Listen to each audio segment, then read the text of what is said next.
Қазақстан Республикасы президенті Қасым-Жомарт Кемелұлы Тоқаевтың «Тәуелсіздік бәрінен қымбат» мақаласында Наурыз мерекесін тойлау 10 күндігі белгіленді. 17 Наурыз тарихқа тағзым күні деп айқындалған. Бұл мереке рухани жаңғыру бағдарламасымен тамырлас. Өйткені тарихи сананы дұрыс қалыптастырмай, болашақты бағдарлау қиын. Аталған мейрамды атап өту маңызды. Сондықтан біздер Шиелі аудандық сотының ұжымы жас ұрпақтың санасына ұлттық құндылықтарды сіңіру, оларды ұлттық рухпен тәрбиелеу, сондай-ақ тарихын білуіне, еліне, жеріне деген сүйіспеншілікті арттыру мақсатында Шиелі ауданындағы өлкетану музейіне келіп отырмыз. Сонымен қатар, музейге келудегі тағы бір мақсатымыз қылышынан қан тамған қаһарлы кеңес үкіметінің тамырына балта шабылып, 70 жылдай уақыт тойланбаған әз наурызымыздың шығу тарихы туралы танысып білу.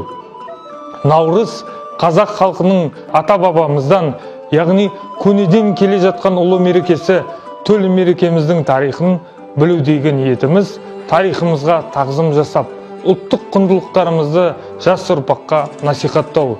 Елдігіміз бен ерлігіміздің айғағы тәуелсіз Қазақстан. Сондықтан ел болашағы үшін жұмыла күш біріктіріп, нұр үстіне нұр болар еді. Өткен тарихсыз болашақ ел болмас. Жалпы Шиелі аудан тарихи өлкетану музейі 2017 жылы құрылған. Аудан тарихынан, яғни сонау ерте замандардан бүгінгі күнге дейінгі аудан тарихының сыр шертетін түрлі жәдігерлер сақталған. Мына жақта біздің кіші, шағын, үлкенді кішілі, Бестам, Ақтөбе сынды қалалардың мәліметтері және солар туралы мәліметтер сақталған. Бестамда не болған? Енді Бестамда бізде мынау 70 жылдар түсірілген фотосурет. Негізі 5 емес 9 салат. Барлығы негізі 9 қалаш там дейді ол кезде қазіргі үйге ғимараттар салынады, міне әсем ғимараттар.